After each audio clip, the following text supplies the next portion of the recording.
Bantwana Benkosi. We are now with Comrade Voter, Fikile Mbalula. If you want to join this conversation, 0861987000. Secretary General of the ANC, in the most difficult years of the ANC. I mean, you are literally sitting in the role of Sol Blaki, Alata. You're sitting in the role of Walter Sisulu, OR, up to Khalema. And having inherited the SGO after a vacancy caused by Magashule, it's been 3 years in office now. If you could give us 3 things that you think have improved in the state of the organization since you took over. Thank you very much, and all the listeners for having us, and thank you for the accolades of the historical role of the Secretary General's office. We didn't inherit Magashule's vacancy. He was dismissed in the ANC. So we inherited a full position that was led by Paul Mashatile, whom we called Trinity, because he held 3 positions because they were vacant. That's the man you can refer to as the inheritor of Magashule's vacancy. So we inherited a position. And then secondly, I think in terms of your question, the main issue is the reputational damage the ANC suffered in a period of 10 years after Pulugwani conference.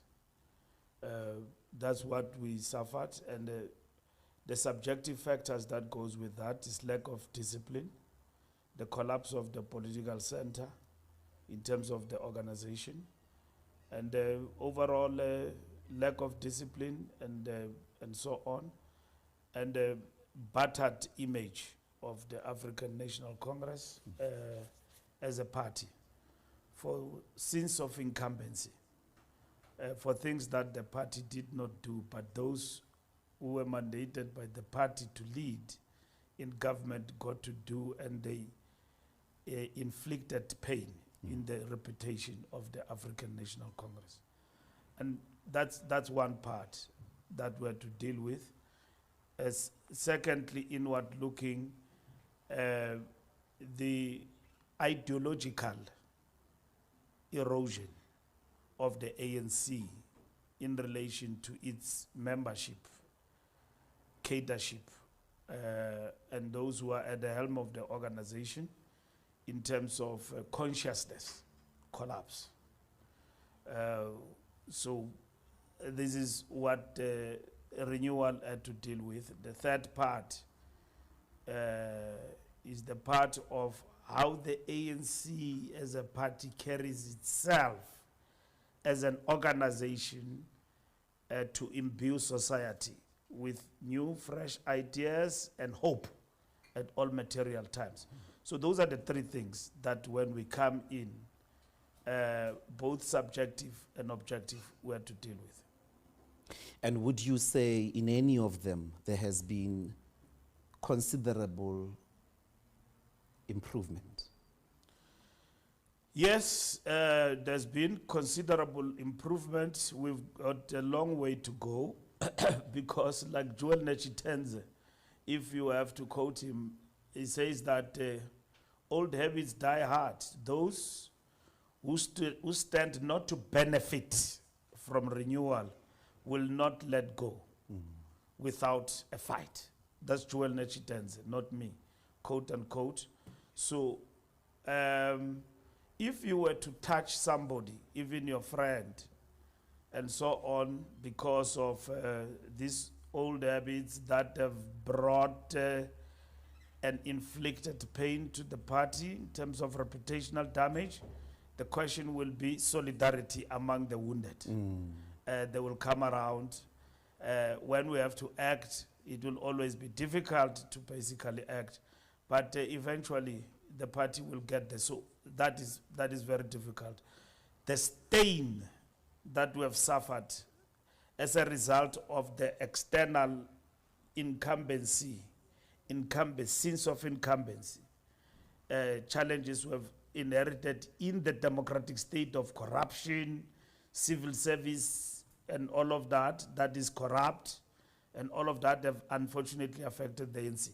And some of our cadreship at an advanced level finding themselves in the mix of that, that is difficult to go.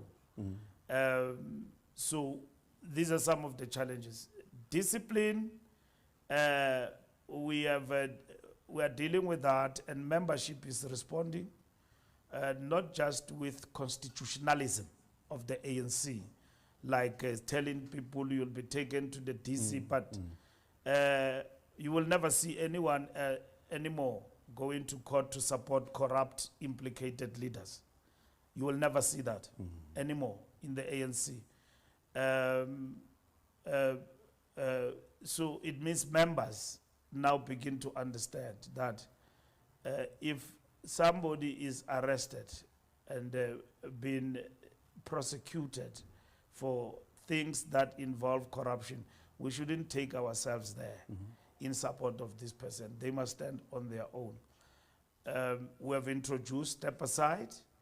It is working in the party. It has helped us a great deal to allow members to deal with the challenges that they face, on accusations that they face, to step aside and deal with those particular challenges. It has helped the organization a great deal. Sense of incumbency, it's difficult because we get accused for something that is being done in government by a low-level corrupt supply chain management in a certain department and found to be corrupt, and that is blamed on the ANC through the tendering processes and all of that and so on. So that must be fought in a big way to extricate ourselves from this kind of image.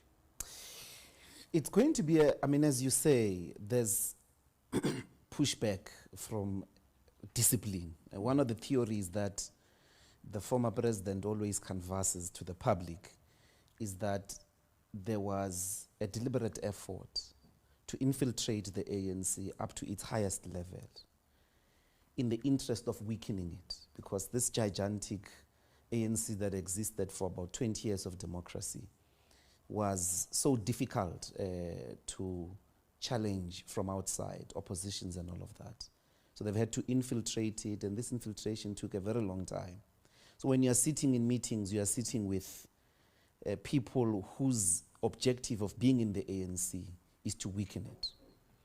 I know that might mean you must purge, but through the disciplinary processes, in the highest echelons of the ANC, let's suppose these individuals are in the top 7, are in the NEC, how precisely do you envisage that you will be able to extricate yourself if they hold very, very strong positions, and some of them may be precisely the positions that need enforcing of discipline? Let me be simple with you, Doctor. In the days of apartheid, our struggle was infiltrated, and then the enemy planted enemy agents and agent provocateurs in our ranks. And they were singing the same songs, and then they were wearing our t-shirts. They were the most militant, not afraid of the enemy, and yet they were in the payroll of the enemy.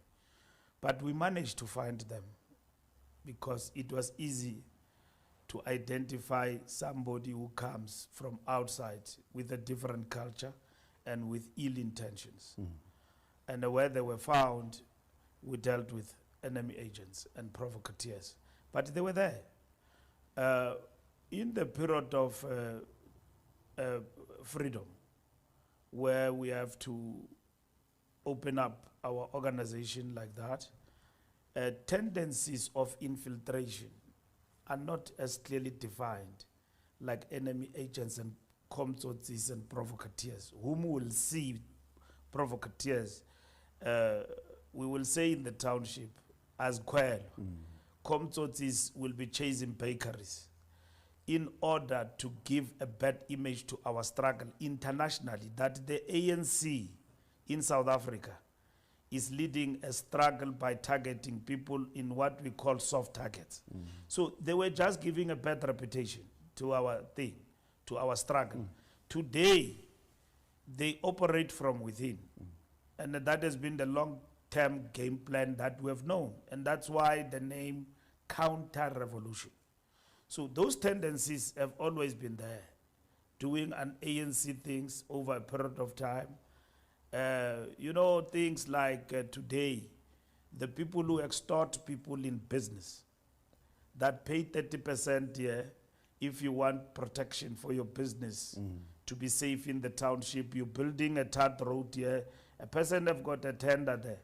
Those comtsotis come there and demand 30% without doing anything. They are there in the system.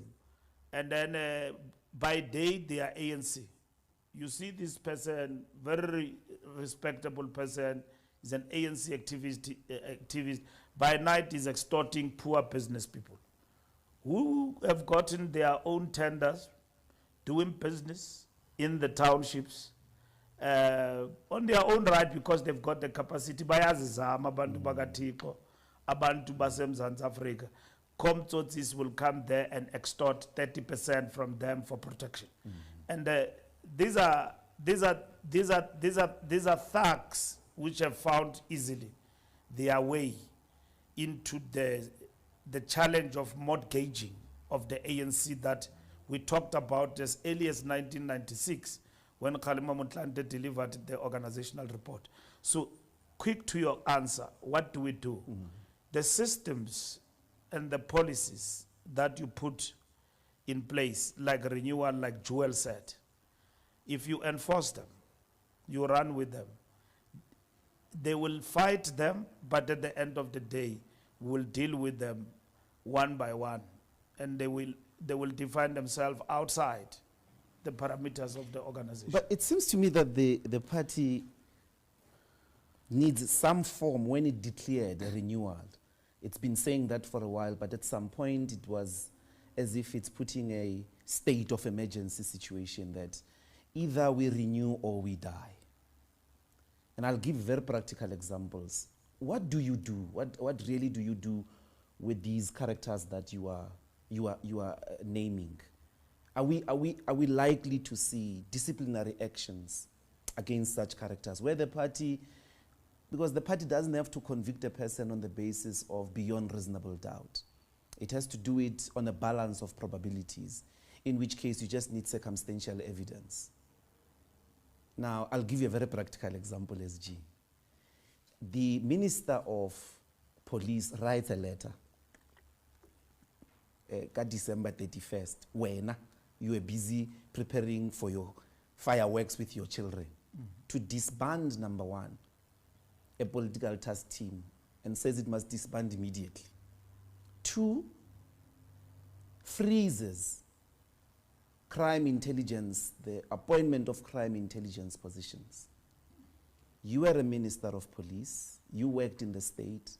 That's a blatant incident of police political interference. Cyril takes his action, very well and good. What has the ANC done?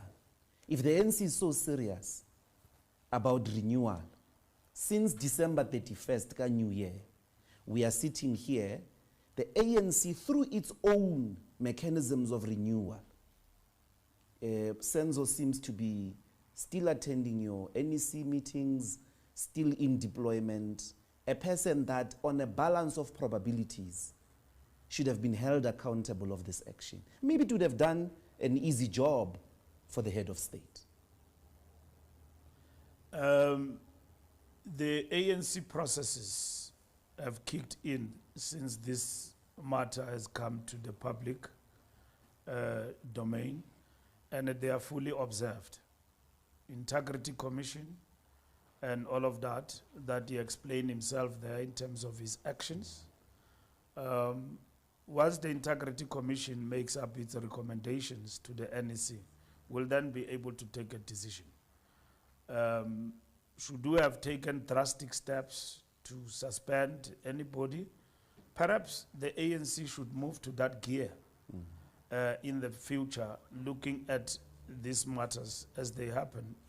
But our own constitution, and as well as what we have adopted in terms of resolutions on the fight against corruption, as much as they are very harsh, they seem to be inadequate by day.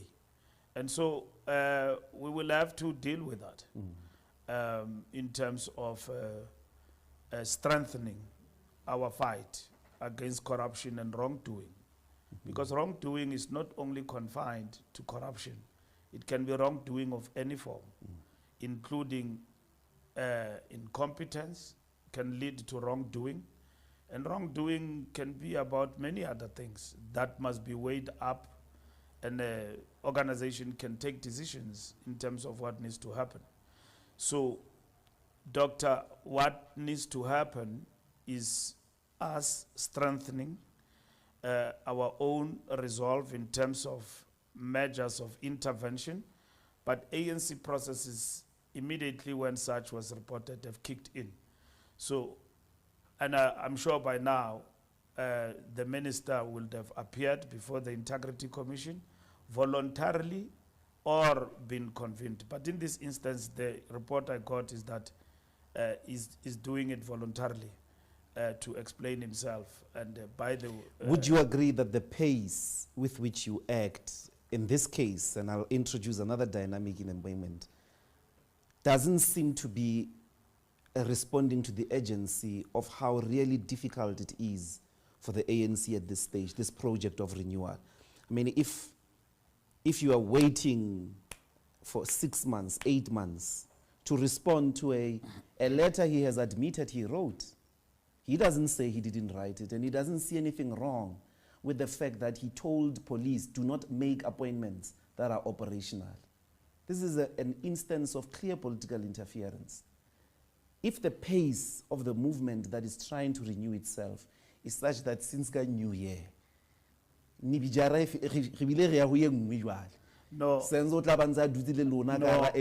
no, Doc, let me correct you.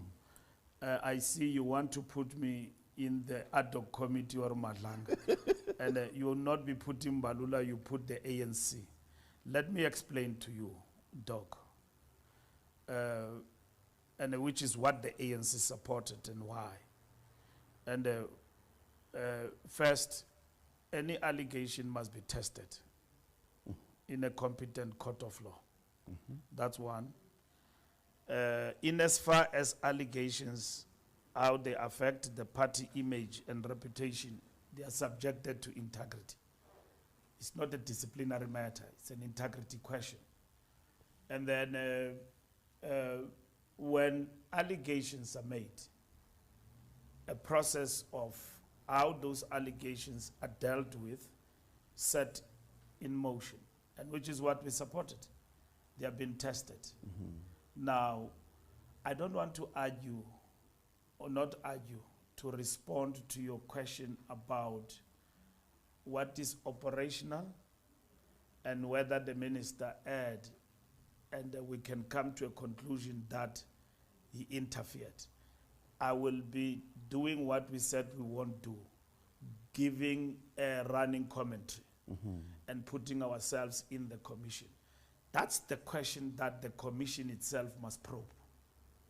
It cannot be us and all of that. And the second one is the allegation that the minister is not only surrounded, is in cahoots with cartels. Yes. But also, the commission must equally define these cartels.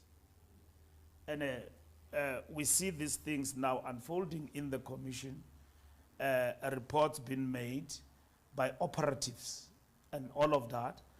And with all the information, which seemed to be very scientific, should then lead us to the conclusion of whether or not the minister erred.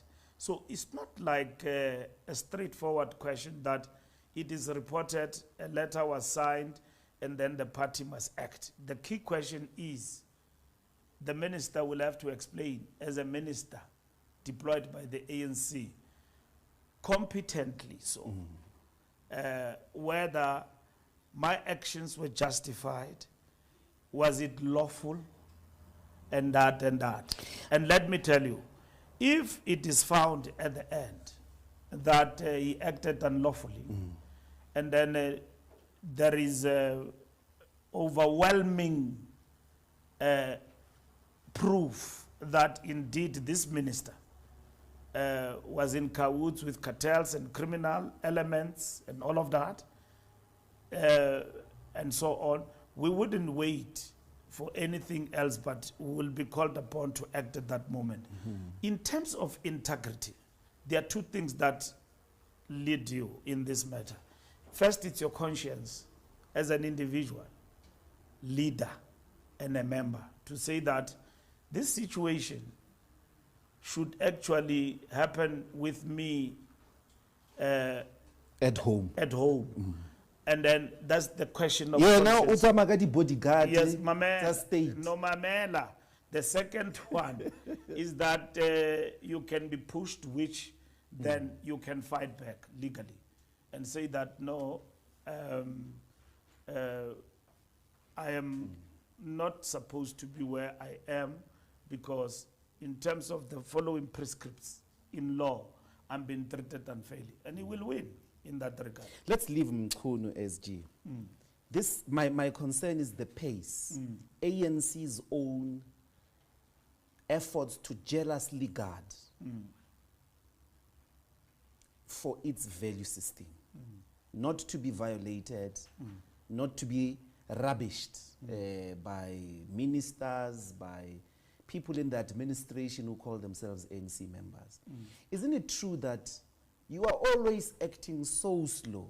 Even with Zuma, you took until majority of your electoral gains were fundamentally undermined before you acted on a man who said he's holding dual membership during the most contentious election in the life of the ANC. A former president of the ANC. You still took your time. It seems that the wheels to renew are slower than a snail. No, Zuma was not a question of renewal, acting slowly.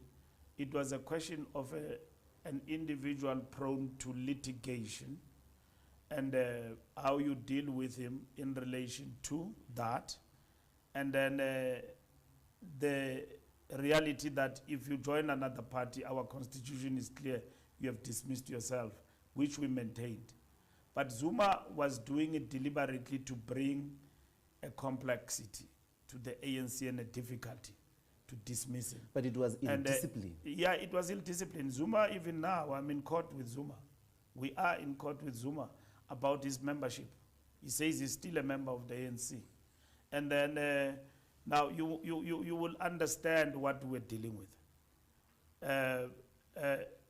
If you acted outside the prescripts of your constitution and you don't follow everything to the latter, he will go to court and win against you and restore his membership. We live in a democracy. We live in a country that is a country of a rule of law, and he will win there against the party. So your militant, very fast decision will not obtain in court. He will win because he will simply go to court and say, these people dismissed me even without following their due processes. And that is it. And yet, on the other hand, it was clear that by joining another party, you are dismissed. You have dismissed yourself. But the constitution also calls for somebody to be brought before the DC and all of that, because he maintained. And indeed, Jacob Zuma, when you went to his records and his branch, he was a member in good standing. He's not taking chances. He knew what he was doing. It's not like some other characters who claim membership, but they never renewed it and it actually collapsed. So it's easy to deal with that. So if Zuma's membership had collapsed, we wouldn't even be, not collapsed, lapsed. Lapsed, yeah. We wouldn't even be arguing about his membership anywhere else. It will just be taken as such. Okay, this is Power Talk, Bantwana Benkosi. We are still with the Secretary General of the ANC, Comrade Fikile Mbalula. We're going to go to the news. When we come back, we'll try get the SG's views on the GNU and Donald Trump. So stay tuned to the news with Wonga. Power News. In the top stories, the South African government is working through diplomatic channels to secure the safe return of 17 South African men stranded in the Donbas region of Ukraine. And auditing firm PricewaterhouseCoopers has told Parliament's Standing Committee on Public Accounts that it played no role in advising the Road Accident Fund to change its accounting standards. Good morning, I'm Dr Ndlozi. The South African government is working through diplomatic channels to secure the safe return of 17 South African men stranded in the Donbas region of Ukraine after being lured under false pretenses of employment.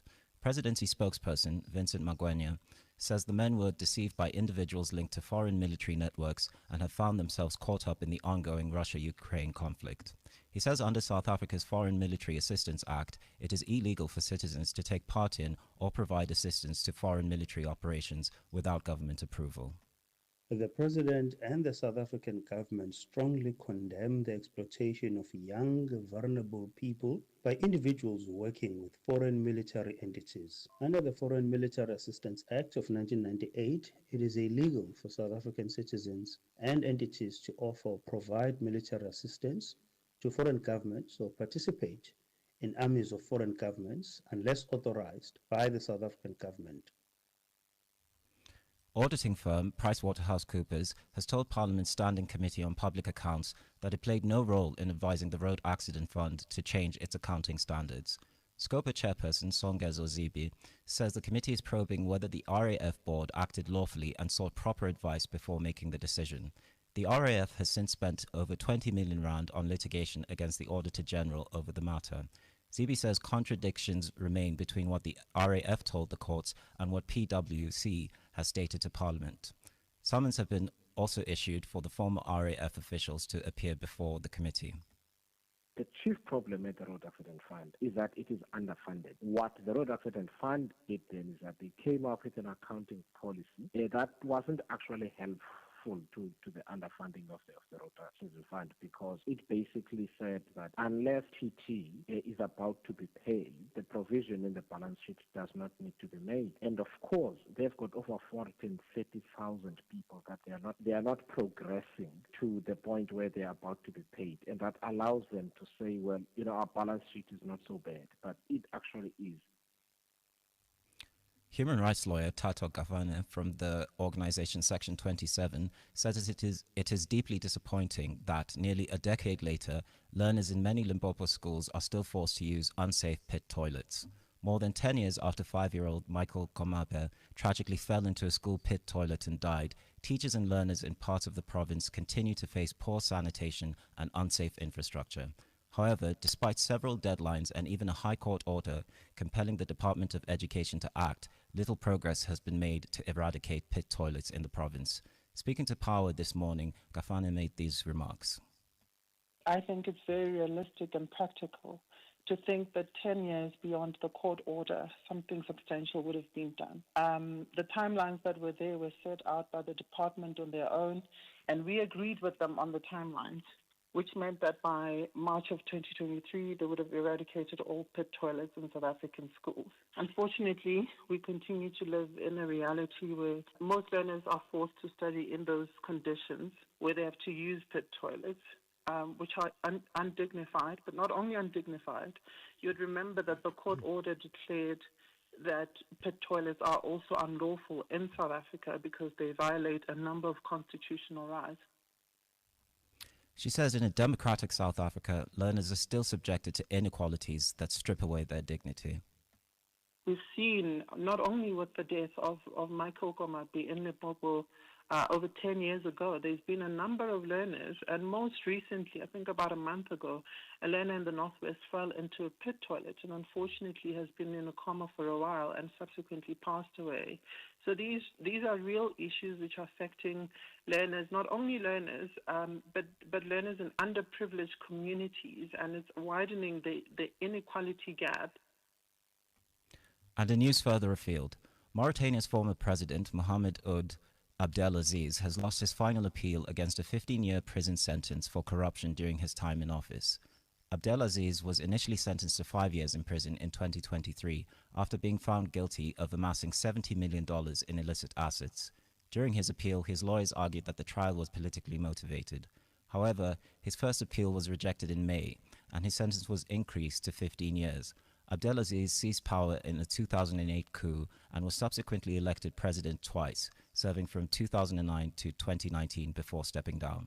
In 2021, he and 10 other prominent figures, including 2 former prime ministers, were charged with illicit enrichment, abuse of office, influence peddling, and money laundering. Since his conviction, Abdelaziz has been stripped of his assets and civic rights.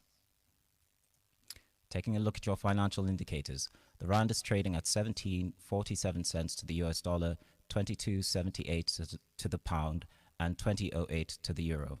Gold's trading at $3,982.32 a fine ounce, and Brent crude oil is at $64.40 a barrel. Recapping the top story in Power News at this hour. The South African government is working through diplomatic channels to secure the safe return of 17 South African men stranded in the Donbas region of Ukraine. Power News. On FM, online, and DSTV channel 889. This is Power 98.7. This is Power 98.7. And now you're listening to Power Talk with Fikile Ndlozi, 9 a.m. to midday, taking your calls on 0861 987 000. Okay, Bantwana Benkosi, we are still with Comrade Vota, the SG of the ANC. How did this name come about, by the way? No, we were running away, we were going into hiding in my township in Botshabelo. I was with Tsietsi Stoner and Zoli Lelobi. And then where we were sleeping,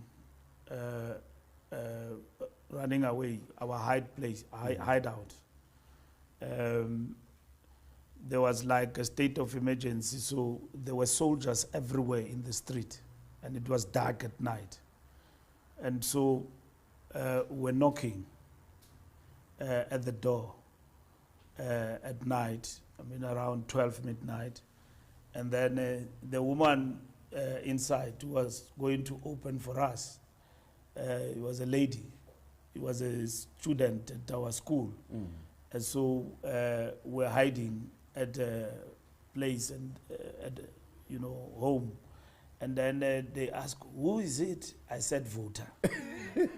and then because I couldn't say Fikile and so on, because these people were just here. They're about to look for you. No, they were looking, and all of that, and so it sticked. But two, it became Vota because from how I speak and galvanizing and mobilizing, comrades then took it from the hideout to the streets. And that was it. So let's go to the GNU. I'll come back to those circumstances. They're interesting to me for a different question around where you are today. Yeah. But has the NEC ever taken a decision that the government of national unity is not working for the ANC, specifically the DA, and that it ought to reconfigure the GNU, maybe go for a minority government, since the budget was passed along those lines? And if the ANC did take this decision, why has it not materialized?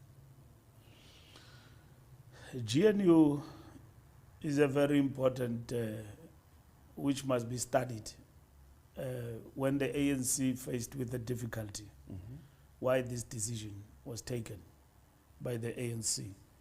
But to explain it to you, it's a tactical maneuver. And I'm not at liberty to explain thoroughly. But students and everybody else can analyze it, either for or against. Because the ANC was faced with a difficult situation of a 40% party, and you had to answer the strategic question: what do you do with your 40% in order to advance still the NDR, which has suffered what they characterize as a strategic setback.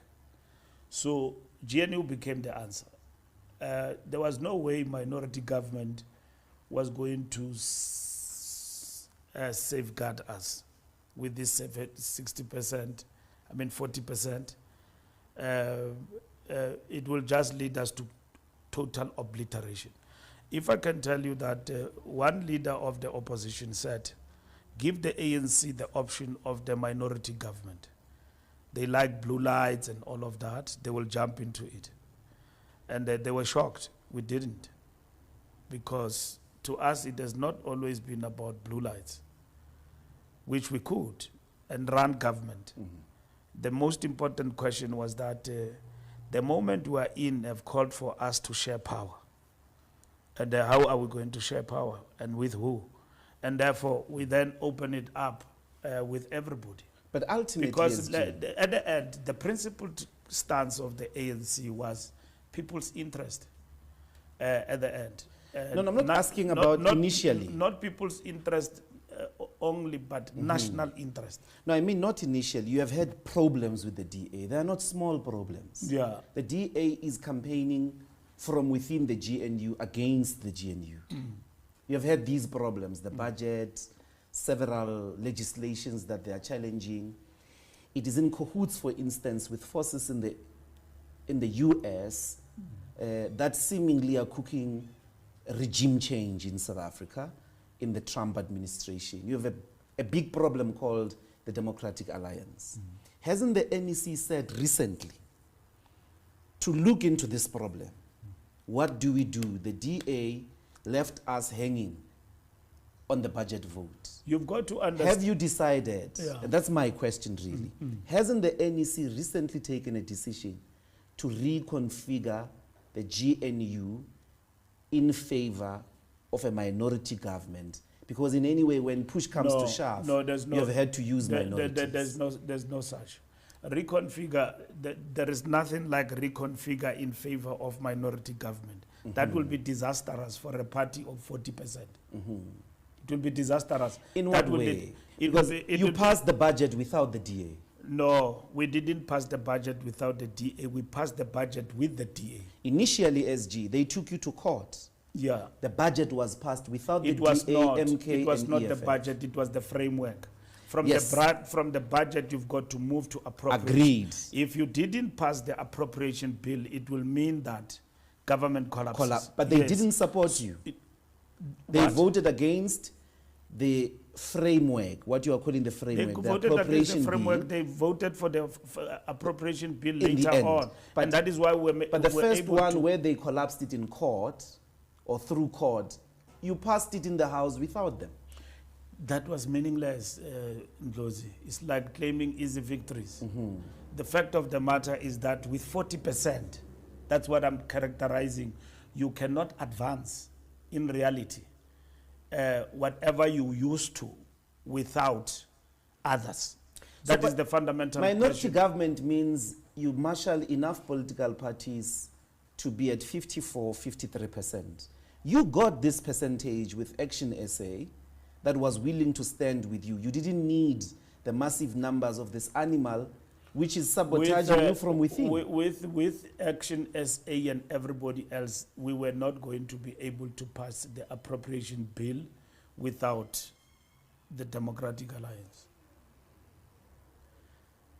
And that is not the issue you are asking. But the appropriation bill That is not- requires 50 plus 1%. No, that is not the question you are asking, by the way.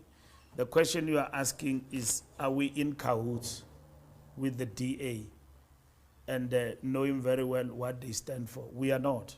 No. I'm asking if you have recently decided to reconfigure the GNU. Yes, I was dealing with that. Reconfiguration means resetting the button. Yes. How do you deal with the challenges that you've got and within the GNU, and also avoid what nearly happened with the failure to pass the budget that could have led to the collapse of government. That is what reconfiguration means.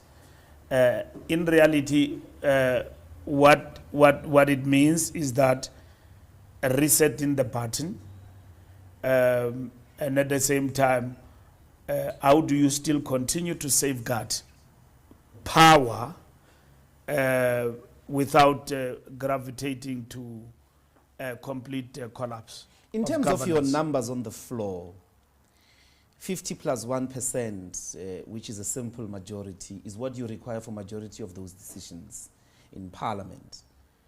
With Action SA and the rest of the partners that stood with you, you don't need the DA. But maybe to advance it further, you mentioned recently that you went to the USA, and there in the USA there was a very strong view, which is similar to the recent campaign of the DA about black economic empowerment. The US administration, or some in the US administration, when you were there, pushed very strongly that you have to drop these policies. That's another instance of the Democratic Alliance. It's not just a South African dispute where South Africans are trying to figure out this or that policy. They are also working with a foreign power that is very powerful, and they're sitting with you inside cabinet. My question is, isn't resetting the button looking for someone other than a person with those characteristics? We have acted on that. The president have acted on that, where a deputy minister goes outside from the DA without permission of the president. What he was doing there is something else. The question before us is that, how do you safeguard power with 40% in a government in which you don't have a majority? And that is what the ANC had to answer. And we had to look at national interest. How do you bring stability? Within 40 days, government was created. And it's a give and take. And so the over-exaggerated influence of the DA in the government of national unity, I think it's a matter that must also be examined carefully, because they are still in struggle, and they never came into GNU as a melting pot. They came in with their identity and their ideas. And when they come in, then they still meet transformation, of which they are anti-transformation inside. So that's the nature of our governance that we have now, but we still are able to have a stable government and things running properly. So we are not threatened by the DA, and we are confident that we will be in a position to do a whole lot of other things in this arrangement and working with others as well. The US, your trip in the US, are you able to take us into confidence? What was the objective of your visit in the United States? Does South Africa still have friends? There's a Congress bill that seemed to be gaining momentum, which is going to ban the leadership of the ANC and possibly give them some form of individual sanctions. What was your purpose there? And does South Africa, in particular the ANC, still have friends to push back against the agenda of the Trump administration? Between 1986 and 1987, the United States, led by the conservatives, the Republicans, characterized the ANC as a terrorist organization and declared our struggle a terrorist struggle. Oliver Tambo went to the White House and met with leaders, not before the cameras, and explained to the Republicans that they are wrong in their assertion. By the way, Bozeli, who's going to be an ambassador if it's going to happen here in South Africa, sent by Donald Trump, was one of the proponents at that time who was actually pursuing that line, that we're a terrorist organization. Now, it is not the ANC, it is our country that it is said to be involved in a genocide. So we've got to engage with Americans from all pockets of power inside the White House and everybody else, and that is what we're doing, including talking to our friends in the United States who are in the anti-apartheid movement as you would have seen Jesse Jackson and everybody else starting to talk that there's no genocide here in South Africa. And even ordinary Americans saying that this is madness and all of that. So there are South Africans who were born here in South Africa, who some of them are inside the White House, who carried this thing to the President of the United States. And there are South Africans who are outside the White House, who are in the pockets of the state and others outside. Like Elon Musk? Yeah, like Elon Musk and all of that, who said that this. And one of the things that they said is that we are passing laws that are racial and all of that. So BE they mentioned, affirmative action they mentioned. Why do we need such laws? You've got people like Gary Player, who basically just the other day said that why do you still need triple BE? And when there are checks all over and all of that. This is the person who for the rest of his life have been a beneficiary of a system that oppressed our people with all his golfing skills. I admire the old man, I like him and all of that when as Minister of Sports. You like racist SG? No, no, I like. I mean, he's working I like the so hard. No, I like to undermine the democratic state. Yes, I like the sport that he plays and how he plays it, but it doesn't remove the fact that he is anti-transformation. I won't move quickly to say he's a racist because that on its own, it's another discussion. But anti-transformation, he is. He has not given himself time to understand that 30 years into democracy, inequality in our country has actually deepened. And if we've got to implement laws, let's take land, which is one thing in terms of amending Section 25 of the Constitution for land redistribution. This country will collapse. If you want to see white people running in their numbers out of this country to United States, redistribute the land. And then this country will turn into rapples like Zimbabwe. So Zimbabwe, Mugabe, there mustn't be land redistribution. There will be land redistribution. That struggle, my friend, is with me and you. And they are going to run away from this country. Because of when we do things with our power and majority, which we don't have right now, and the DA is there to push back that from happening, they are going to run. They are going to take their money and go. There's going to be capital flight and everything. Today, we think we are totally liberated. We are not. Because the power of the economy is not only in the hands of the few. You press one button, what happens in the bond market? This thing will be gone. Zuma reshuffled a minister whom he has made now a chief whip in parliament for weekend special. And ask him a question, Zuma. Zuma, who goes around, call himself a revolutionary, a great leader. He meets Traore and then and all of that, is a great leader. Ask him a very important question. Ask him to come to the show. Ask him, why did you reverse the decision of weekend special and went to fetch Pravin Gordhan? Why did you do that? Because you are the most militant, advancing leader of the free, Africa and all of that. Why did you reverse that decision? It's because we are transforming this economy within a capitalist mode of production. And that mode of production is not in favor of the poor. When Mbeki said that South Africa is a country of two worlds, they attacked him. That is mad. This Mbeki they praise now. That is the best president we've ever had. Go to the books and history and read and Google. Mbeki talking about South Africa and the two worlds. A country in one, with two worlds in it. Who attacked Thabo Mbeki about that and said that he's actually deranged. They used the word deranged. Yes.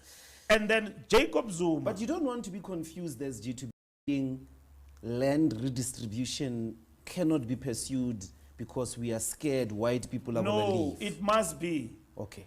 The question is, when we get our majority, what are we going to do about it?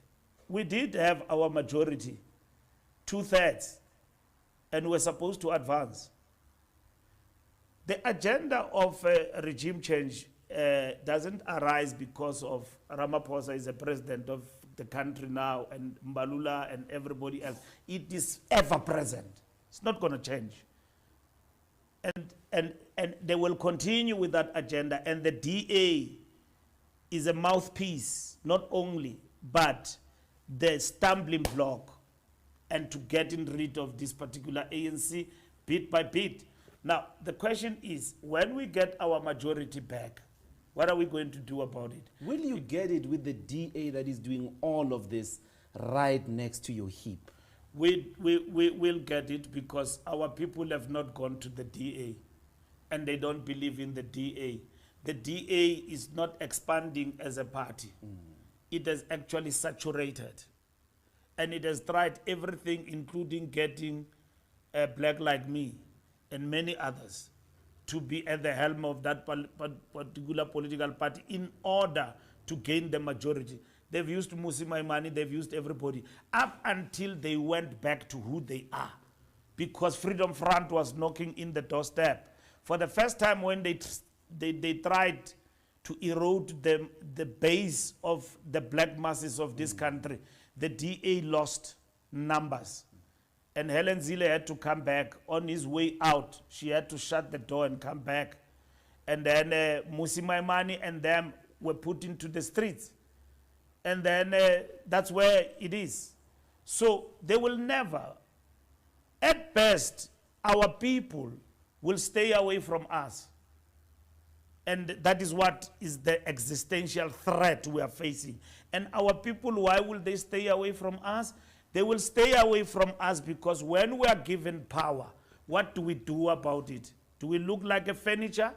Do we represent their interest? So that when we are under attack, they should be with us.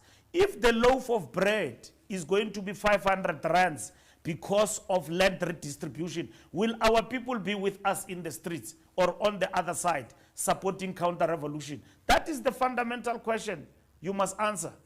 Because as I'm talking to you right now, if the price of bread, because of the policies we pass, is going to change over time to be 500 like Zimbabwe, where will these people of South Africa run to? Zimbabweans are running to us here.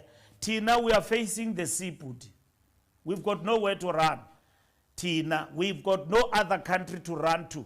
These masses of our people, if they are not prepared for that struggle, they will rebel. So I am saying, do something. And Bayayazi, Mbeki is correct. Former president is correct when he says we're infiltrated. But also counter-revolution knew apho bazawusibamba khona sibancinci khona. Basibambe phi? Basibambe nge-economy bhuti. That's where it is. But SG, I hear all of that, but maybe you do want to say, then how do we get the land to represent the demographics of South Africa in terms of ownership? With all these fears that you are putting, it sounds like you're saying the ANC is in a corner, helpless, it doesn't know what to do. We are not in a corner. The ANC is a struggling organization, is a fighting organization. The real weapon at the disposal of the masses, of our people. So, and therefore, the question is, if the ANC were to be wiped out, like it happened in Grenada with another liberation movement, and all of that, wiped out, which is what they want. Which is what they want. The question is, this NTR we talk about and people don't understand what is it about. It will not be on a reversal. It will mean that our struggle and our hopes are gone.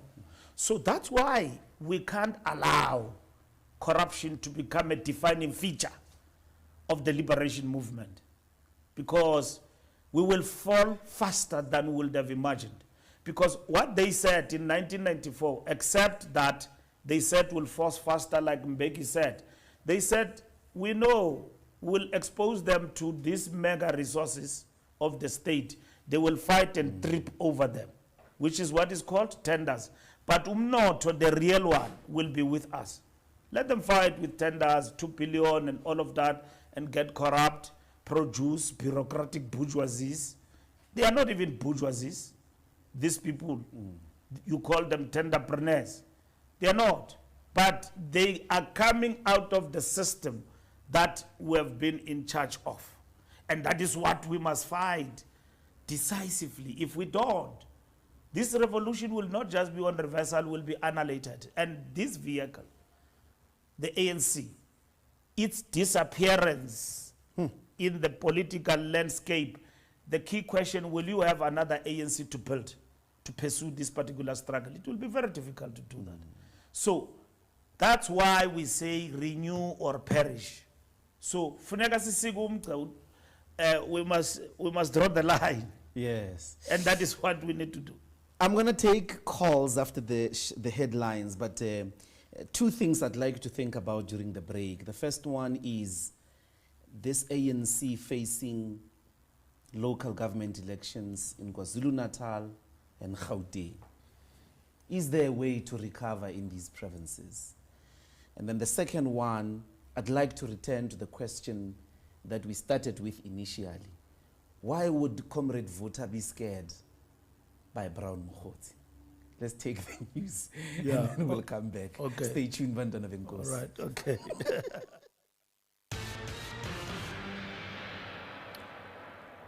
Good morning. In newsmaking headlines, proceedings have entered day 26 at the Madlanga Commission of Inquiry into alleged criminality and political interference within the criminal justice system at the Bridget Mabandla Justice College in Pretoria. Testifying today is Ekurhuleni Chief of Police Jabulani Mapieye. Mapieye has begun his testimony by outlining his professional background and qualifications. 1983 to 2002, I was a traffic officer in the Greater Benoni. Having have served in various ranks as a young officer when I joined in 1983, I have been through all the ranks of the traffic fraternity until I became an assistant traffic chief in Benoni. Meanwhile, Crime Intelligence Head Dumisani Khumalo concluded his testimony yesterday. His evidence focused primarily on the work of the now disbanded Political Killings Task Team. And in other news, the head of the Investigating Directorate Against Corruption, Senior Counsel Andrea Johnson, has taken the stand before Parliament's ad hoc committee. This after Acting Police Minister Feroz Kachalia concluded his testimony before a committee that's probing allegations made by KwaZulu-Natal Police Commissioner Ndlozi Khwanazi. Johnson's testimony will focus on whether the Investigating Directorate Against Corruption unlawfully interfered in police investigations or exceeded its mandate, amongst others.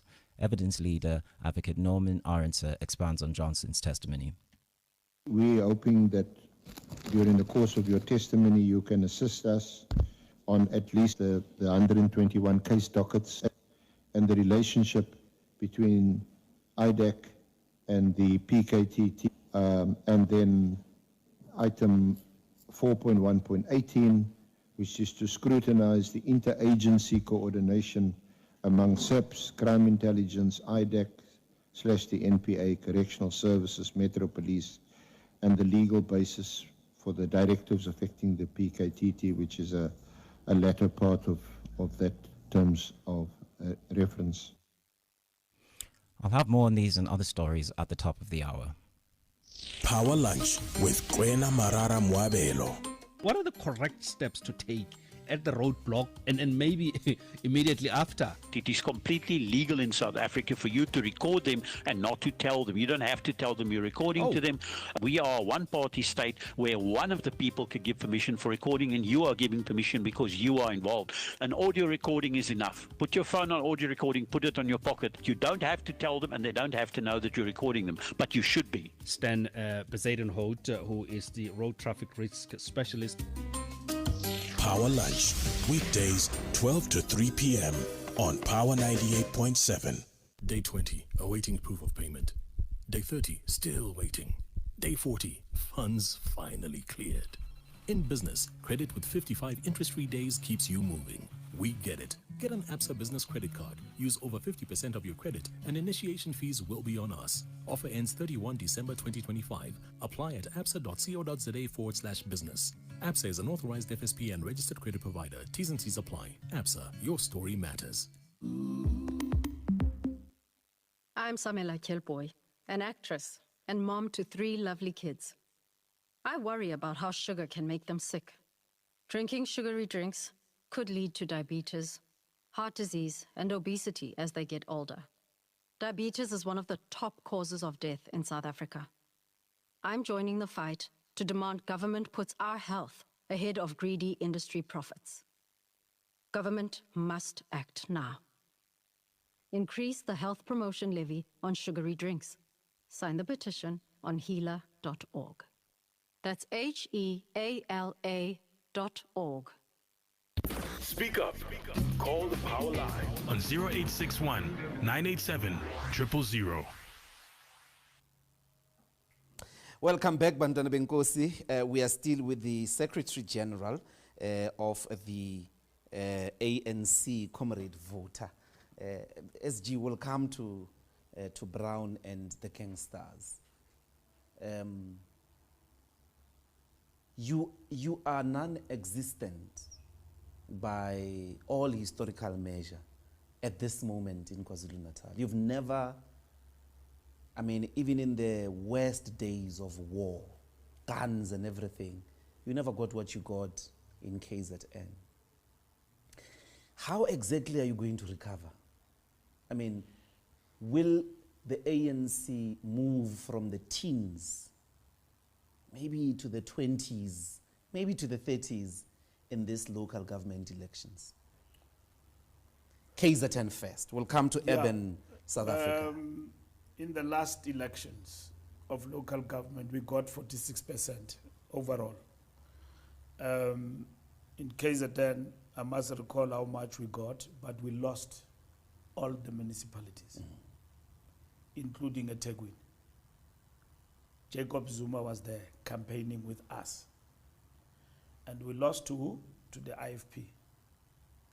So when we went to the last election, our biggest challenge was... Why do you rule out the EFF in that dissipation? 2021, the EFF did very well. Yeah, the EFF did very well in KZN. And they even expanded in the rural KZN. Yes. Where... And I was there. You were there campaigning and all of that. Yeah. Yes. So the point is that JZ was with you. Yes, it was when with us. KZN actually, the ANC went to 46%. When we went to 46%, he was with us, and we lost to the IFP. Yes. The IFP was now on the recovery in KZN because the IFP had lost to almost zero out of power because of the split with the NFP. So we are exactly where the IFP was when the NFP came with Magwaza. Because Magwaza was very strong, national chair of the IFP.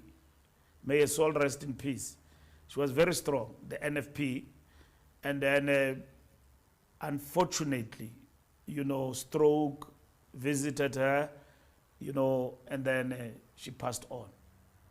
So IFP got weakened, and we were strengthened as a party. And then there was a JZ plus in relation to that. But in the last election, we almost got decimated. And that's when I remember I went to KZN with Gwede Mantashe, Paul You were the head of elections at that time. Yes. Myself and Nkekekana were meeting with Sihle Zigalala and the team of the PC, and they dismissed some of the interventions we wanted to do there. Correctly so. Because they are revolutionaries, they are comrades on the ground, and they disagreed with some of the things that the IFP said we should do in the negotiations. I remember that. It depends on what we do, not on what we do to look at Jacob Zuma. It looks like you're and the saying you IFP. need a Zanele Magwaza of the MKP, because IFP never really did achieve like 40, 46, 44% of the electorate in KZN in its entire life. This is the ginormous problem of MKP. By the logic, the structure that you've just outlined, it looks like you need a Zanele Magwaza to weaken Yeah, you are MKP. asking. The politics of KwaZulu-Natal, you need to understand them correctly. And you need to understand the constituencies proper. They follow organizations, but they also follow personalities. So the question, you may be right, you need Zanele Magwaza, but as and how it presents itself at the current moment is going to be important for the ANC.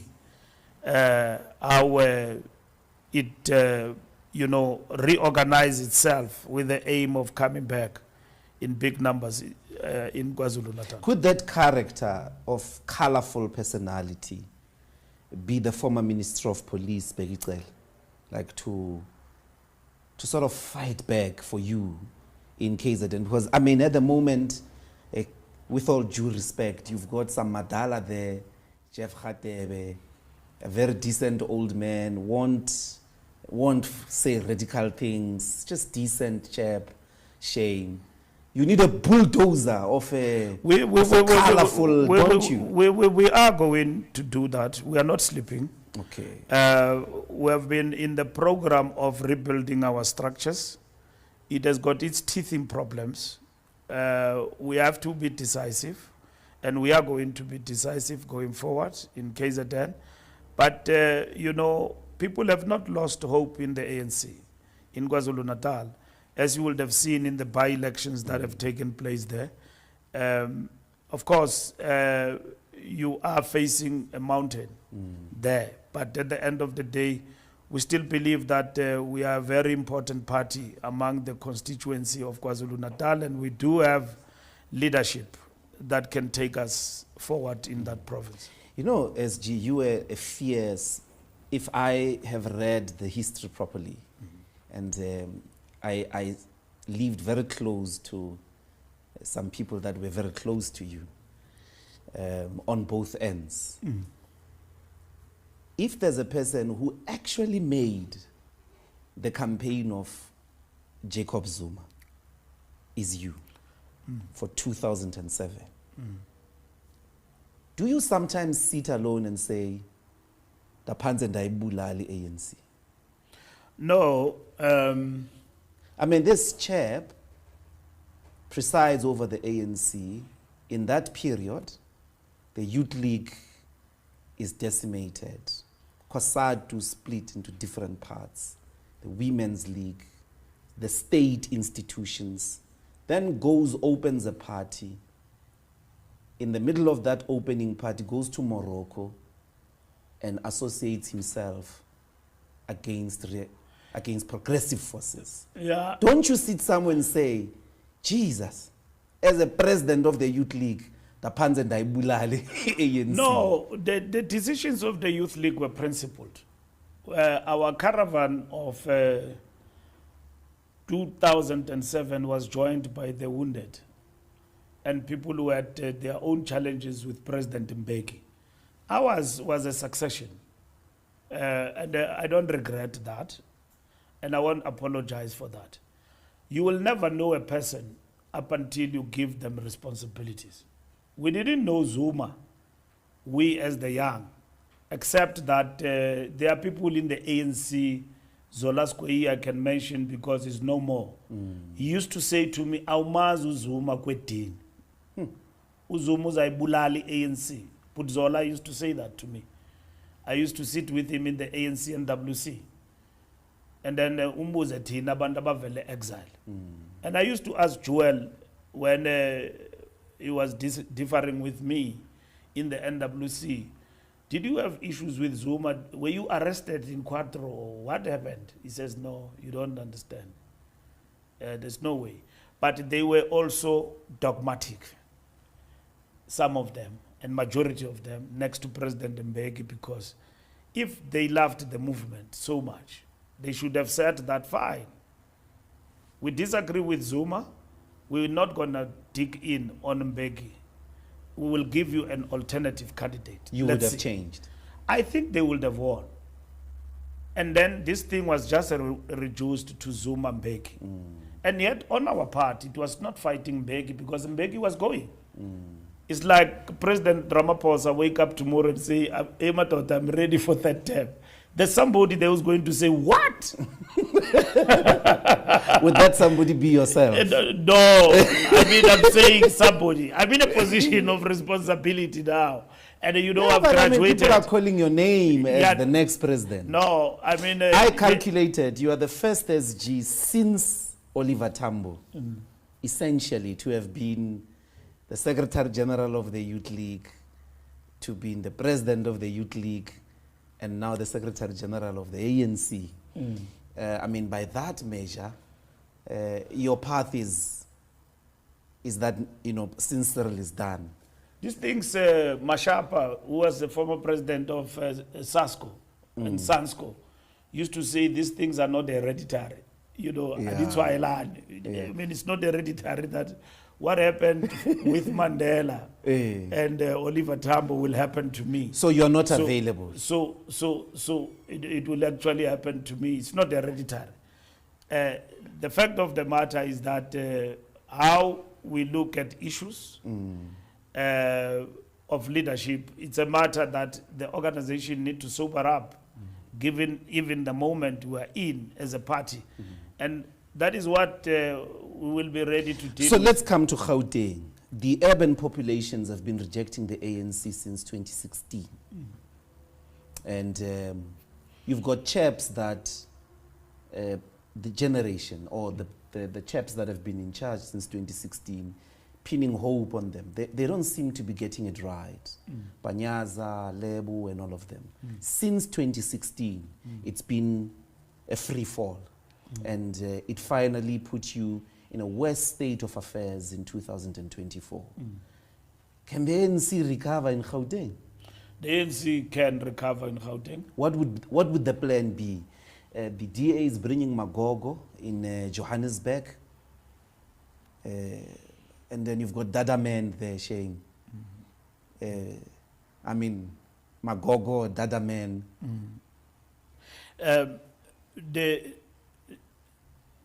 The party that is self-respecting like the ANC, you've got to go deeper to analyze what will it take for you to win back the majority in Johannesburg and many other areas. You can see what others are planning. It's up to you if they set an agenda for you and you go into it. And therefore, you know that if you go into that without thinking, you've been set a trap and an agenda, you go into it, and that's how you collapse. I believe that the ANC, out of this coalition in Johannesburg and so on, have got a lot to offer in Johannesburg. Than the rest of everyone. To put up a reasonable and a decent campaign to win decisively, because it's one thing that has been eluding us. We've been winning, but not decisively. Elections in Johannesburg. If anything, what is before us, which is a danger of existential crisis, is that if we don't do better, it means we will go down. What then? Maybe I conclude with this one. What's scaring you about Brown Mokhodzi? I mean, I didn't. A whole comrade voter, a secretary general, wakitima wa ya court ulo tiba ga ono Mokhodzi. What's scary about this chap? I mean, the allegations, let me qualify it, have been there forever, SG, about your involvement in Botswana's death and all of those things have always been there. What about them resurfacing through the mouth of Brown Mokhodzi propels you to say, I'm in danger? I couldn't believe it when I read that. I'm in danger is an exaggeration of a headline, you know, and that I'm in danger is put into context. That you're setting me up basically, against people who have lost their loved one, and who somebody can just take an action against me on the basis of that, or otherwise, people would just want to get to me, and they're using this as a scapegoat, and that could be the case. So the issue of this matter is just frivolous. There's no truth into it. We'll wait and see in court whether there's anything that anyone can say. I've been there before, because nothing was said or tested in a court of law around those particular issues. Besides, Botswana was my personal friend. And so these thugs and everybody else, whenever they run out of ideas, they talk about this thing, and it's really painful to me. I buried Botswana. He was killed brutally by criminals. I became a minister of police, and I know the work that Ria Pierre did, brilliant work with a group of police officers in Gauteng to chase and find those criminals and put them behind the bars. But still, we are looking for the person who instructed them. And so for them to play around that, and those that I was chasing in the police, for good reasons, they went to try and turn this thing around. You know, I dealt with a lot of thugs there in the police, and I cleaned them for once. You can mention them. Tlemeza was an Achilles heel for many and a headache. I put him in his place. And then thereafter, many things unfolded and so on, many, as a way of fight back. But I was able to deal with those matters. So there is no point except to fight for my rights and the vilification by somebody whom I don't have high regard for. So that's it. I'm going to take calls, and they've graced us to give us an additional 20 minutes into Power Lunch. So don't, Bantwana Benkosi, be dismayed. We're going to take all your calls. Let's start with Sillo in Centurion. 1 minute, one person. Actually, 30 seconds, one person. Sillo, 30 seconds starts now. Dr. Ndlozi, thanks for taking my call. Thanks, SG. SG, why is it sometimes you can't be a father and go get drunk, and when you get back, you abuse your kids, and when the wife and the kids disrespect you, and you start saying, no, people are disrespecting me. The reason why ANC is where it is today with this GNU is because you guys forgot the people that voted for you and started thinking now you can start behaving like slave queens. We cannot have that. I mean, right now you guys are not dealing with the CR17 files, yet you are talking about infiltration. Open those files and you will find what infiltration is. Look at SAPS now, what we are dealing with. Let's deal with issues that are real here, and let's be realistic towards each other if you guys want our votes back in your hands. Thanks, SG. Thank you. And then we're going to take Milton in Hatfield. 30 seconds starts now, Milton. Thanks, Dr. Ndlozi. Also, welcome to the SG. The SG, I become very concerned when I hear you speak about the land issue now, saying that this is an issue that has to be addressed by the next generation. Because first of all, when you created policies, especially policies that has to do with transformation, land was the focus area of which you wanted to be able to expropriate. But now you are saying that there is an issue for another day. Because let me put it to you right now, when you talk about capital flight, the whole purpose of creating BEE was to be able to create a group of entrepreneurs who will be able to sustain the South African economy when we get to a point of repossessing the land, so that capital flight happens, but we will still be protected. Because that is why the apartheid infrastructure was sustained, because they created entrepreneurs who were able to create jobs. But now what BEE has created, instead of creating jobs, we have created people who just buy cars and don't think about the fortunes of this country. Thank you very much. What is the plan? So what is the plan then, SG, if you are saying that you can't expropriate land? Because land is the cornerstone of wealth creation. Thank you. Thank you. That's Milton there. KD got Deep Kloof. Doctor and the Secretary General, thank you. From what you were saying, Tagombek, and what he is saying, what is true is that it's more possible now for him to be half honest and appear honest in other issues. But at the core is this. If the ANC as an organization had been true to its principles and used what they gained from apartheid, utilized it effectively, it would not be in this situation today. And the issue now is that the ANC should invest in human capital who is going to be able to be what it is originally planned to be. Okay, thank you, KD. The SG is going to deal with that. Let's go to Ephraim or Alex.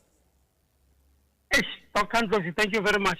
SG, I'm very disappointed now. I wish I can cry.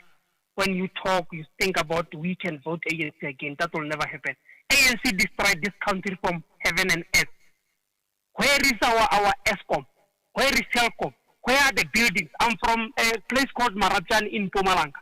We were having Marachani College. If you go there, we used to have the functions, our trumpets, all those things. You can cry when I see that.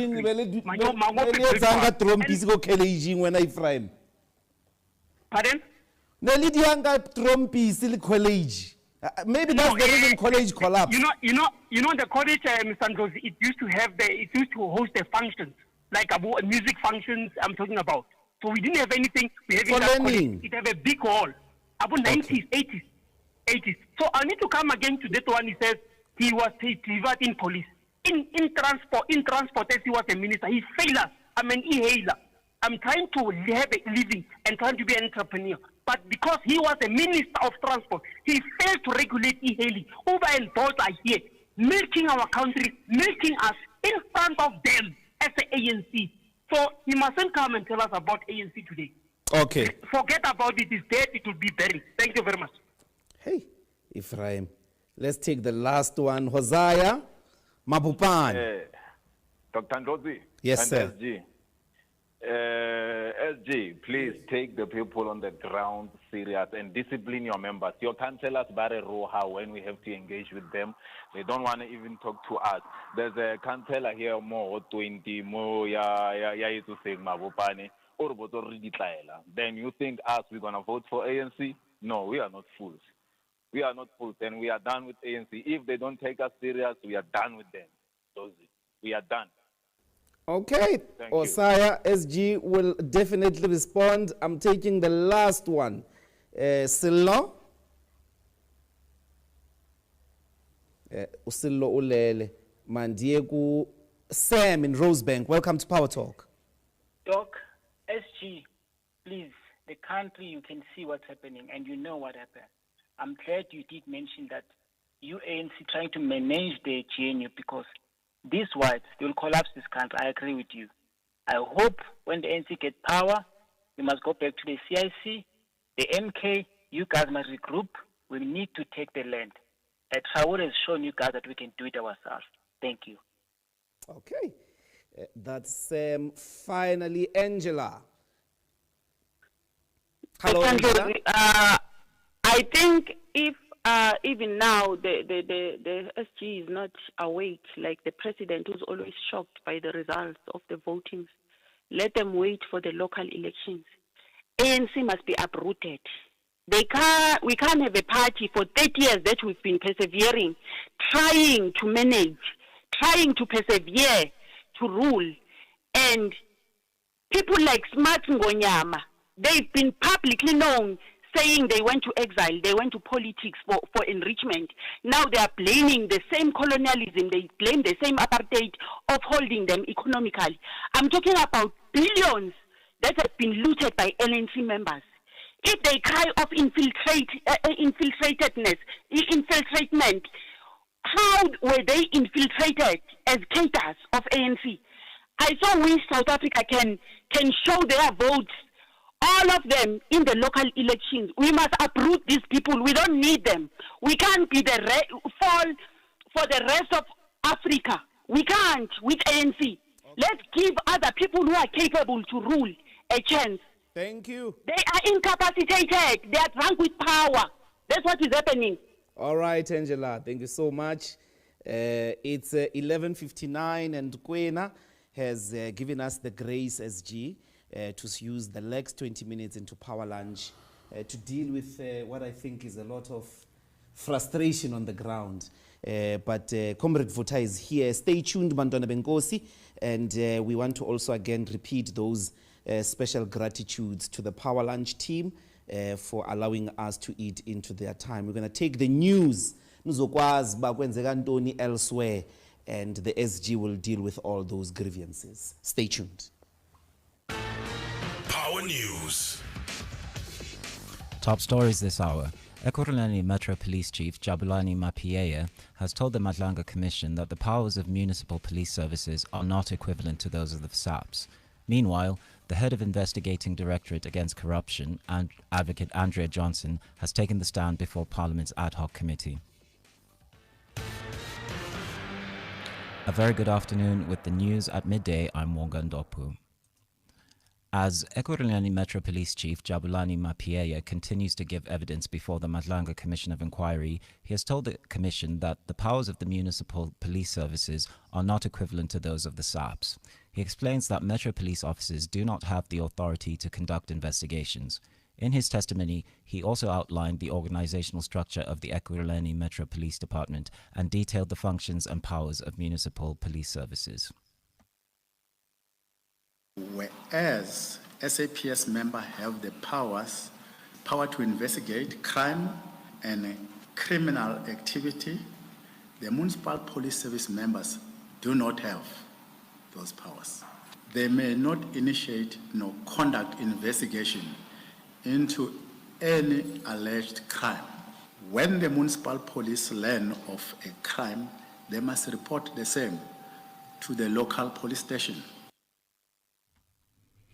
The head of the Investigating Directorate Against Corruption, Advocate Andrea Johnson, has taken the stand before Parliament's ad hoc committee.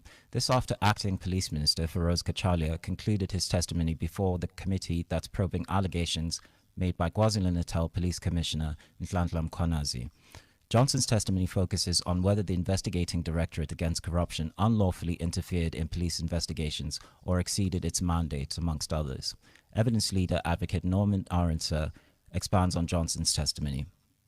We are hoping that during the course of your testimony you can assist us on at least the 121 case dockets and the relationship between IDAC and the PKTT, and then item 4.1.18, which is to scrutinize the interagency coordination among SEPS, Crime Intelligence, IDAC, / the NPA, Correctional Services, Metro Police, and the legal basis for the directives affecting the PKTT, which is a latter part of that terms of reference.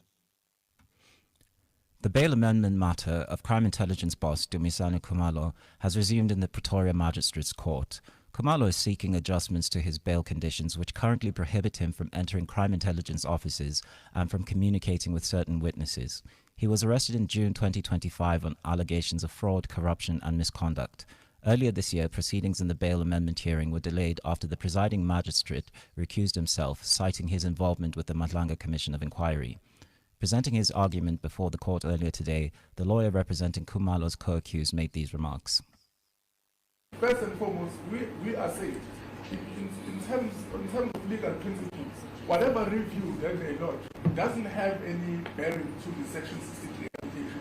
What the state is effectively doing is tantamount to refusing the accused access to the court. The accused have their right to bring the application in terms of Section 63.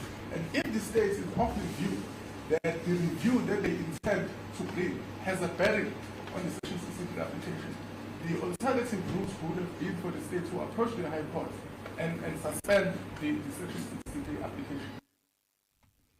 The C20, which is an engagement group for civil society under the G20, says working groups were able to develop policy proposals for global leaders at the summit later this month.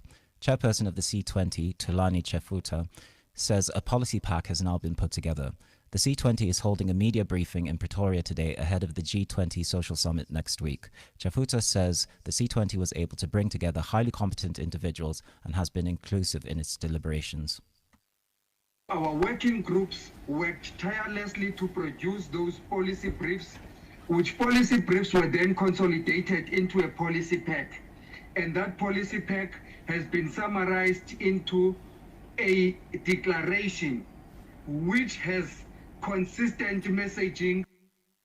Taking a look at your financial indicators, the rand is trading at 17.49 to the US dollar, 22.81 to the pound, and 20.09 to the euro. Gold's trading at $3,964.45 a fine ounce, and Brent crude oil is at $65.59 a barrel. Recapping the top story in Power News at this hour. Ekurhuleni Metro Police Chief Jabulani Mapieye has told the Matlanga Commission that the powers of the municipal police services are not equivalent to those of the SAPS. Power News. On FM, online, and DSTV channel 889. This is Power 98.7. This is Power 98.7.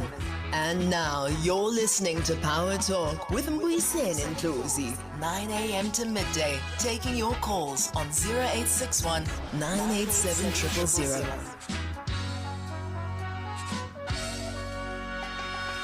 Welcome back. We're still with the SG of the ANC, the Secretary General, Fikile Mbalula.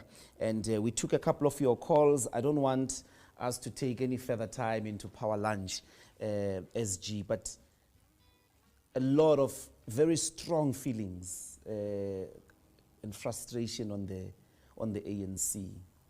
And maybe as you deal with them, you want to shed light on precisely in what forms is the ANC as well intervening against people who are not delivering services. And I'll give you an example because I thought that was going to be a trend. The Free State ANC dismissing people on the basis of the fact that they are not delivering. Not step aside. But that you've got a mandate, you must achieve it by such and such a time. You are not meeting targets. But also you have got these expenditure items that are dramatic. To rebuild this confidence, we're going to put you aside, put competent, integral people. I don't know if you want to speak to that. That there is something, I mean, it happened in the Free State. It seems isolated. It looks like something you do want to elevate because it is uncharacteristic.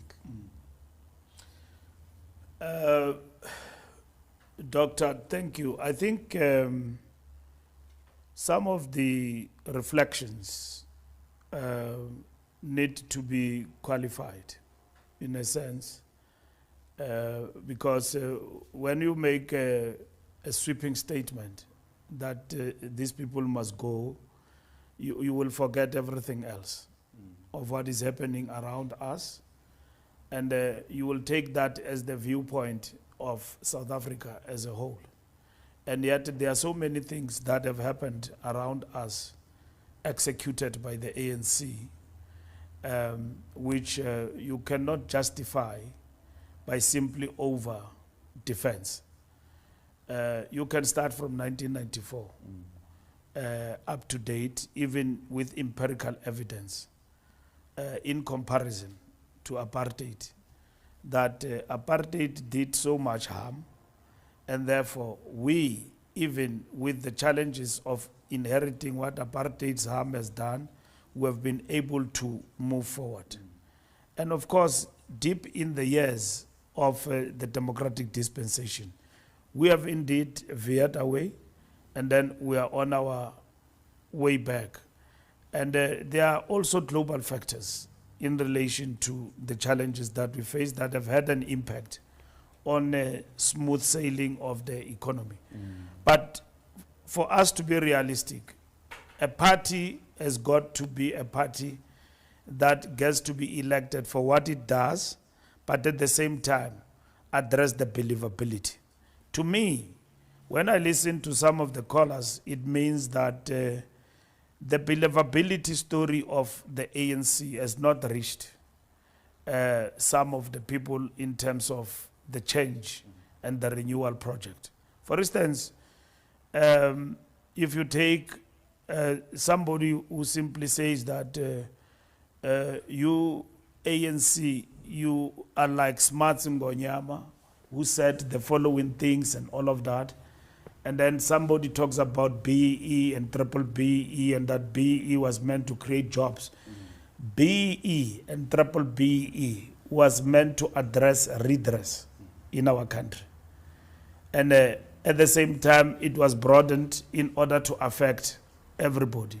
And the ANC have always believed the biggest intervention of this BE is about uplifting the small, medium enterprises, and which is very much fundamental in the economy we are basically talking about. The fact of the matter is that this economy, even with that BE, is nothing near to what apartheid has created in this capitalist system we live in.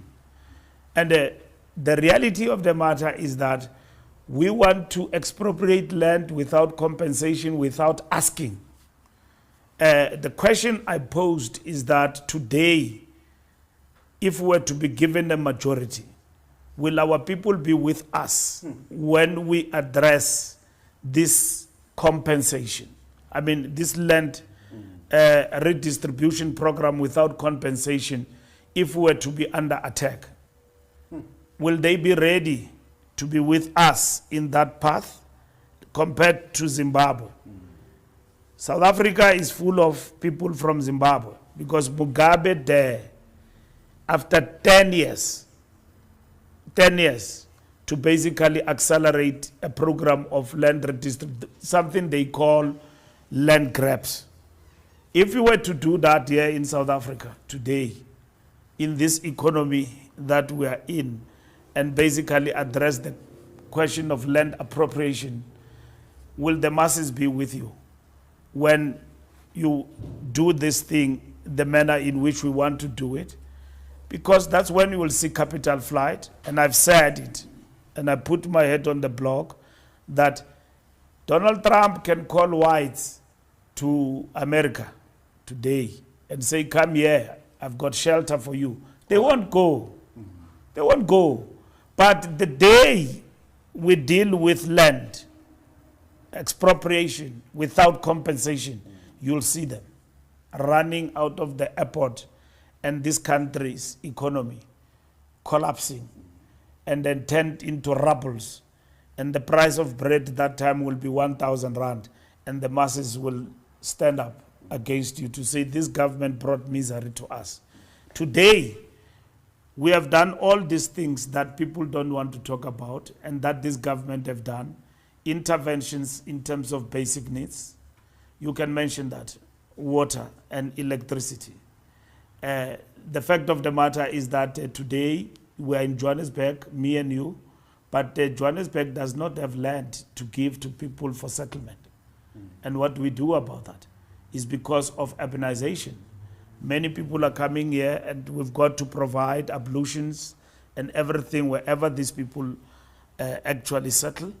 All of those particular challenges must be addressed by the democratic state. But over and above that, RDP houses are built every day in our country.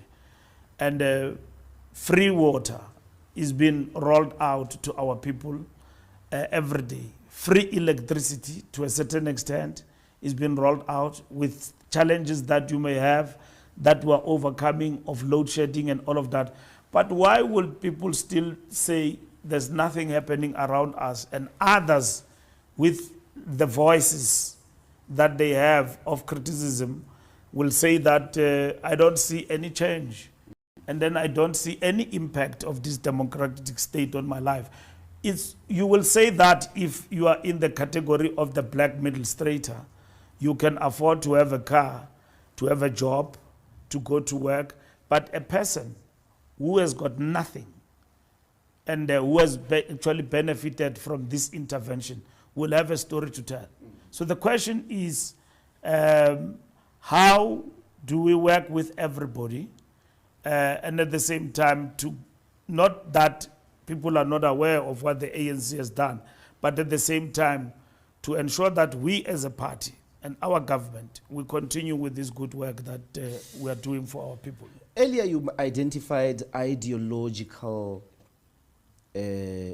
dissipation as part of these challenging facing the renewal of the ANC. The Minister of Finance was saying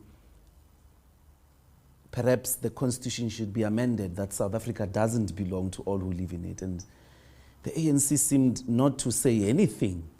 And that was, in essence, not so much to say complete sentence, black and white, because that's what the sentence addresses.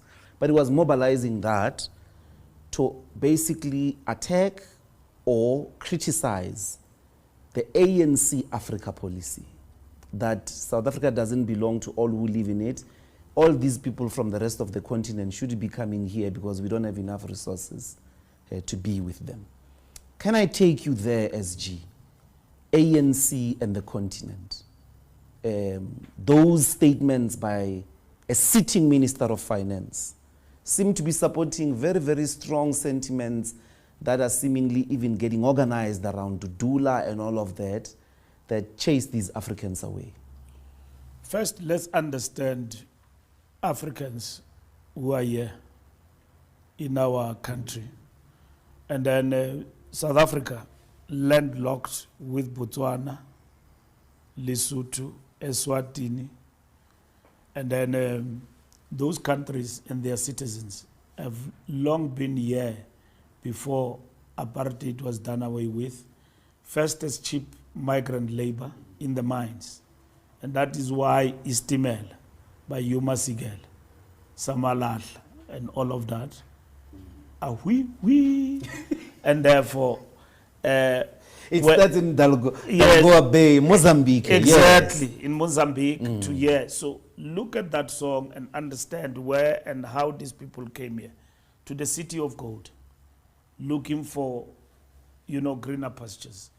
Now, it was worsened by the fact that when the economies next door collapsed, then they came through our porous borders into our country.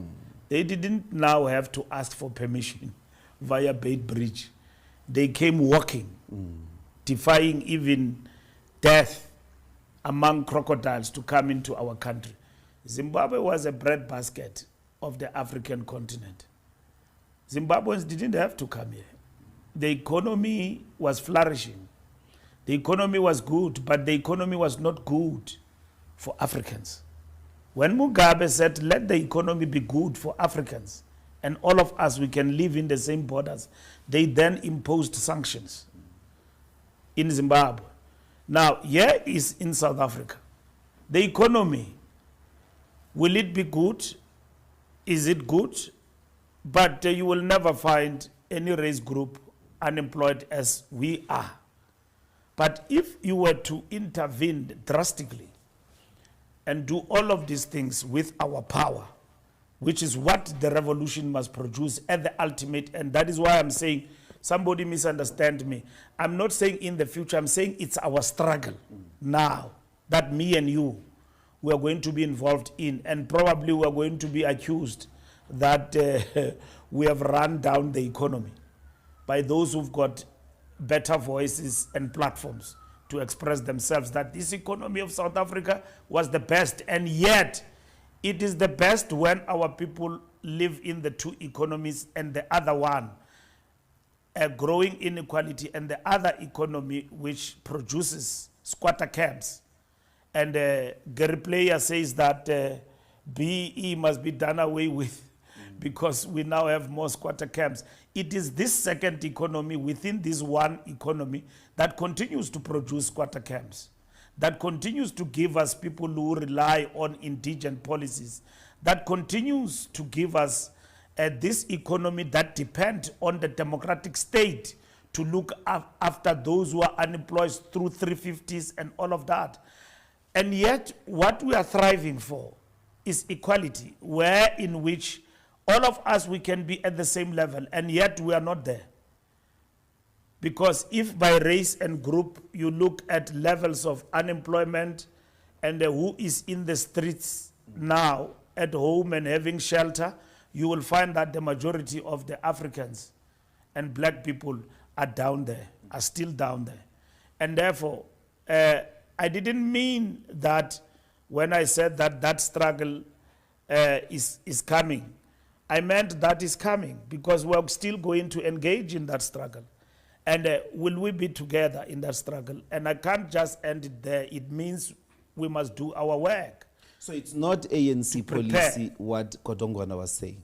No, it is not ANC policy what Godongwana was saying. He was thinking aloud. And whatever that he was thinking and saying is not ANC policy. And I remember him saying that. It's not ANC policy, that the doors and all of that. What has happened here, the characterization I'm giving you, is the fact that it started then.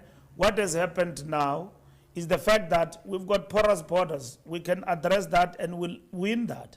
But the fact of the matter is that at the end of the day, what we have here, others don't have.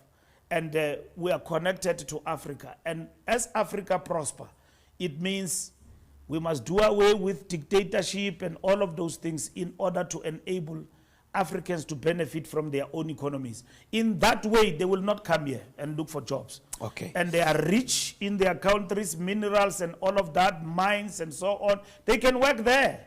Yes. And so not to come to South Africa. And South Africans will be in a position to enjoy their economy and all of that. Let me take 2 more calls, SG, before we conclude. Muzi, 30 seconds, Muzi from Mamelodi. As long as you still worshiping the likes of Kagame and these other Western forces, agent forces in this continent, the ANC will still suffer. The ball is in your court as the NEC of the African National Congress. And firstly, man, we are having branches we have secretaries of the branches, especially here in Swat, who cannot unpack or analyze the eye of the needles. That's where the ANC dies. That bunch of secretaries and chairpersons who are the so-called, I call them alien branches. We don't have, that is why our ANC is dying. And it's unfortunate that after the death of Christiani, the NDR should have been the pillar of the second phase of the economy. We're working together with the BEEs. It was going to create it, but I don't think with 30 minutes ago I will be able to express myself here. But I'm the only person. It's unfortunate that I'm the only person here, Comrade Mbalula, that support the ANC. That support I'm the only one. Oh, thank you very much. Last one, SG. There's Khomozo here in Johannesburg. 30 seconds, Khomozo. Thanks, Mbiseni. I'm calling from across the Mediterranean here. Our SG is really disappointing. Let me say the ANC's SG is really disappointing in his remarks.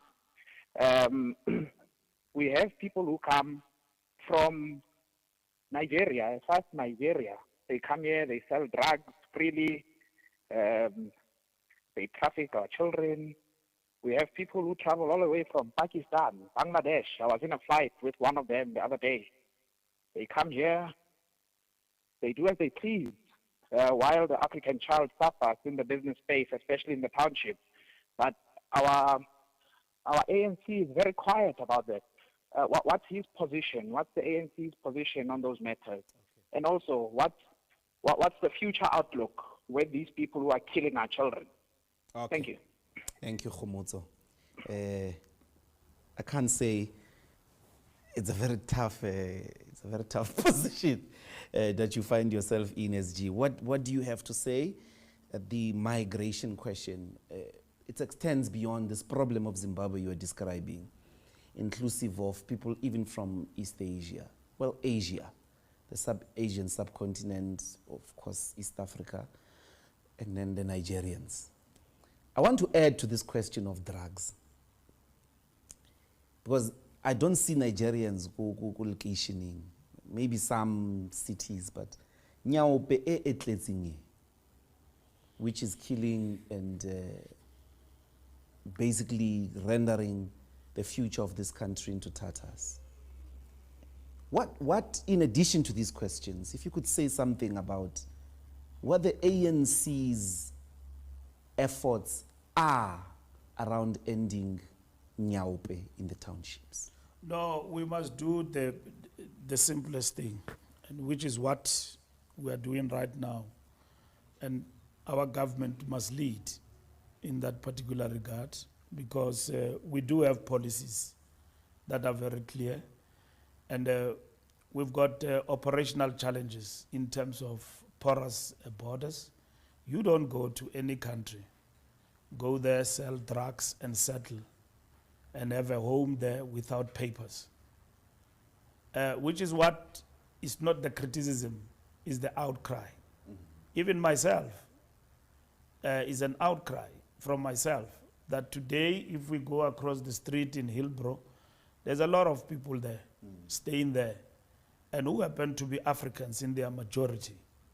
But they don't have papers. They've taken over buildings. Hillbrow, when you go there today, it's not Hillbrow, you know, that used to be. It's full of people without papers. They sell drugs. They do all sorts of illegal stuff. Now, there is no self-respecting nation that allows that. Those people are not there, some of them, because of running from political violence in their countries. They run away from hunger and underdevelopment and unemployment. They found shelter in our country to do illegal things. We must ship them out. We must ship them out. And that is what our people are calling on the part of the state. Because if you don't do that, you'll have Dudula operations. It's like if the state is not strong enough to intervene in terms of the rule of law, people take the law into their hands. That cannot be a justification, because that means the state is collapsing. So we must act in terms of the laws, but we must equally act to deal with this influx of all nationalities. My last operation at the airport of OR Tambo was to see Bangladesh. You know how far is that? People flying into OR Tambo, not coming by road, you know, through the borders, landing at the airport, and then getting inside the airport and jumping inside the country from an aeroplane. I mean, you can't do that to any other country. Before you depart from here to any other country, you must be confirmed that from your point of departure, that you've got a visa to visit that particular country. So we got them here, and there was a system through the airlines. Airlines had an arrangement, and therefore we send them back. And they are from there, Bangladesh, Pakistan, and all of that. So what people are raising, it's not hatred. South Africans don't hate anyone. Of course, you can have people who do things that make us look like we are xenophobes, we are anti-Africans, and all of that. You can't go to Zimbabwe today without papers. You will be chucked out of that country. You can't go to Ghana. They've got laws even that protect local traders there. And then say, no, everything here is protected for our local traders, Ghanaians. So it happens in all these countries. You can go next door to Botswana. The president there talked something about Zimbabweans are welcomed in our country. You have changed the tune. And saying the right thing, that no, we must protect ourselves and our borders. So there's no hatred here. Our laws must bite, and I'm very happy with what I saw the other day in court with the city of Johannesburg. It's the right thing to do. Those who've got no papers to be here, we can't even trace them when they pickpocket, rape, do any illegal stuff here, because they are not recorded anywhere in terms of forensics and all of that. So we need to deal with these issues decisively, and if we are not, we will be projected as inept and not protecting citizens. Secretary General, thank you so much.